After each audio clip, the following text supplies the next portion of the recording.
Live from downtown Detroit, Local 4 News at 6 starts now.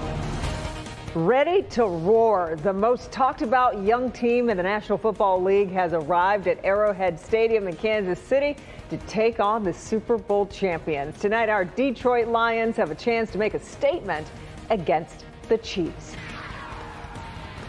And it's all happening right here on Local 4. Kickoff is in just a couple of hours, and the only way the excitement level could be any higher is if it was a playoff game.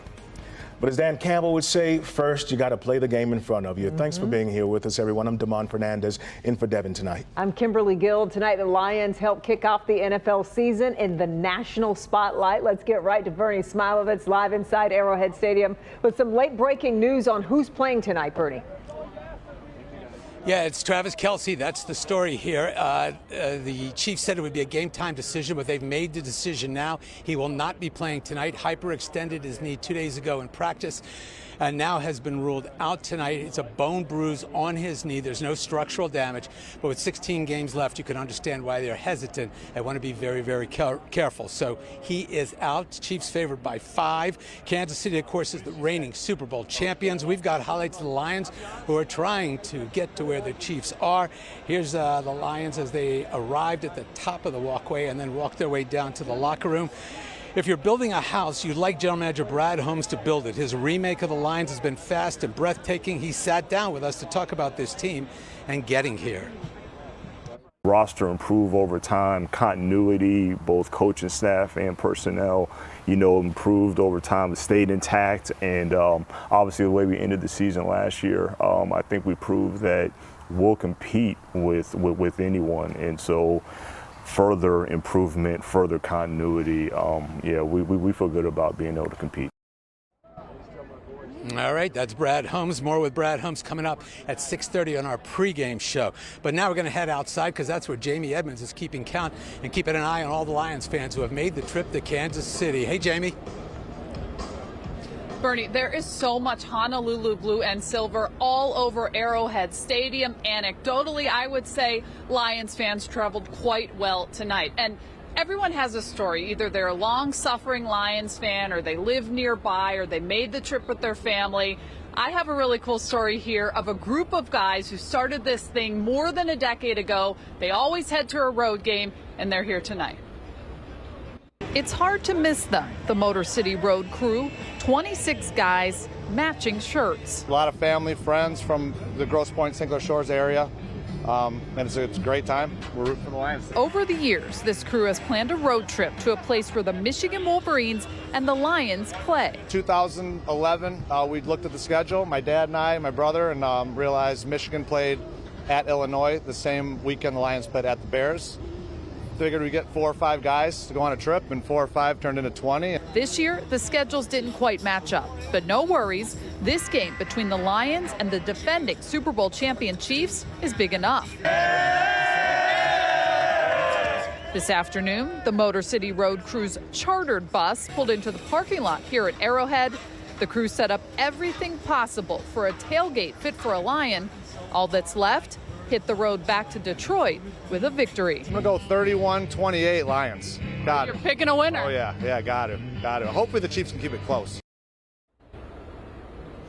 All right, so they're also picking a winner. To be fair, every single Lion fan I talked to today picked a winner. And what a setup they have there with their tailgate, with their matching attire. I think they're doing it right. Bernie, you missed an awesome tailgate outside here at Arrowhead. It's my favorite thing is a tailgate. Come on, save me a spot there. By the way, I just checked. The Chiefs are now favored by 4.5, so Kelce's injury, news of that, has made its way to Vegas rather quickly. Kids, back to you in the studio. We'll see you in sports.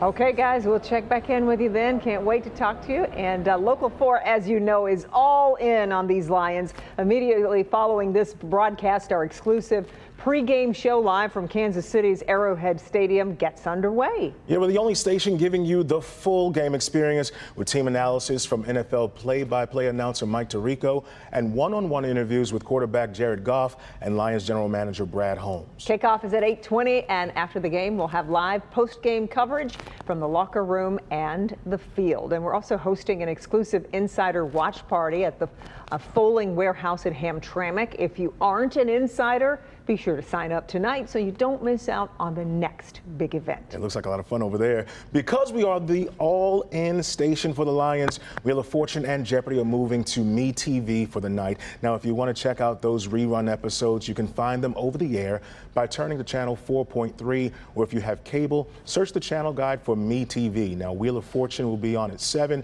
followed by Jeopardy at 7:30. All right, in more news tonight, the UAW national contract deadline is now just 1 week away, and strike possibilities increase as the atmosphere surrounding the negotiations gets more tense. Yeah, we're seeing some movement in the talks, but not as much as the union is looking to see right now. Local 4 business editor Rod Maloney is with us tonight with the latest. Hey there, Rod. Yeah, good evening, gang. General Motors handed the union its economic counterproposal this morning. With the changed media approach, company published those basics. They're adding Juneteenth as a holiday on the offer. They're also offering 16% raises overall with signing bonuses and also a cost of living lump sum. And for the lower tiers, a quicker path to the top. But UAW President Shawn Fain immediately gave a thumbs down on that. Meantime, over at Stellantis, there's a lot more worry they may be the ones walking a picket line. You shouldn't be working 2 jobs to buy food. UAW Local 372 members from Trenton Engine Plant gathered at their Downriver Union Hall to rally. They're preparing for a tough fall. 30-year veteran Ruby Lewis wore a T-shirt expressing the concern. "I don't want to strike, but I will," and finishes the sentence on the back. I got to do what I got to do. I'm pretty concerned about these talks. Morningstar auto stock analyst David Whiston believes if the UAW doesn't strike all 3 as Shawn Fain has threatened, he believes if there's only a strike at one automaker, I do think it will be Stellantis. So the rally moved from the Union Hall to outside the plant, a mock picket to tell Stellantis they get what could happen here. If the UAW takes down a plant like Trenton Engine, it could force many of Stellantis' assembly plants to idle. We're going to see really the ultimate game of chicken, probably, to see who wants to, who can hold out longer. If you end up on strike, how long do you think you'll be there? I don't know. I hope just a day, but I know it's going to be longer, probably a couple weeks. I hope we don't be out there for long. 12-year line worker Jose Ponce hasn't been through this before, but he said he knew to be ready and save his pennies. Kind of felt like it was time for this to come, so I've been saving up for it. So how long do you think you can last? I could last a couple months if needed to. Well, Stellantis announced it intends to deliver its economic response tomorrow. And let's remember, this is a negotiation. And so far, the gulf between the opening positions seems like an ocean between the companies and the union. Meantime, UAW President Shawn Fain and his team have moved their staffs into the world headquarters over at Ford in Dearborn, where we're told Ford is likely to deliver them a second counteroffer tomorrow morning.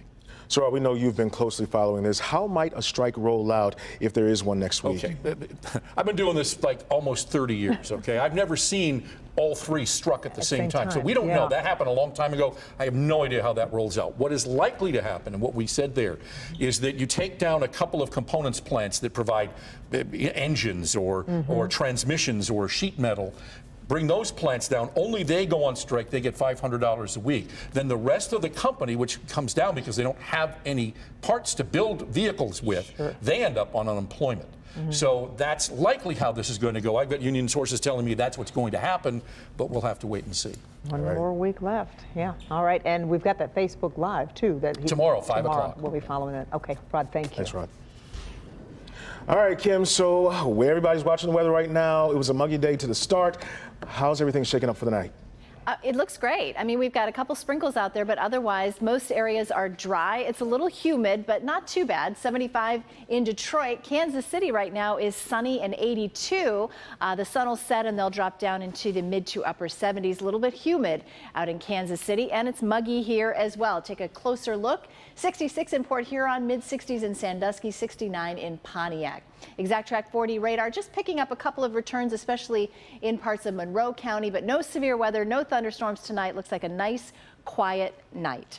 tomorrow. We'll have plenty of clouds, still some humidity. Temperatures will struggle to get out of the 70s tomorrow, so it's going to be a cooler day, but we still hang on to the humidity. But that's about to go away, and I'll tell you when in just a few minutes.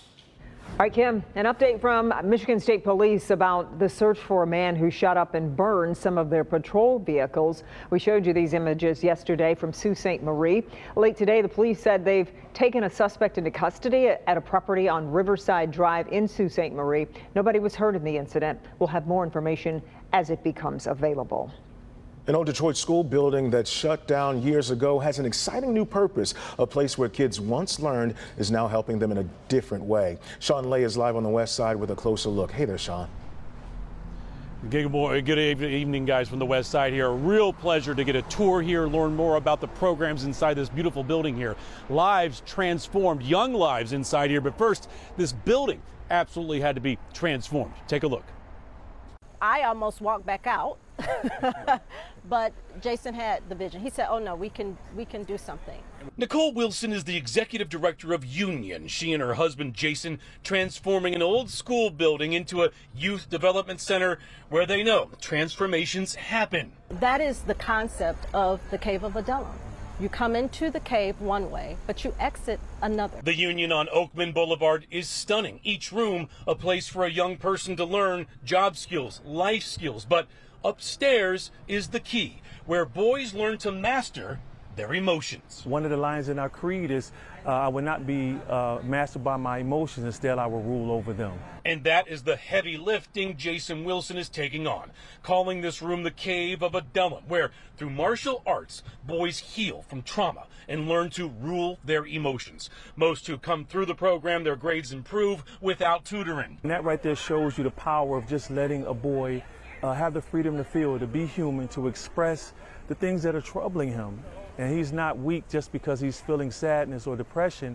He just needs a moment to really talk to someone who cares so that he can move on.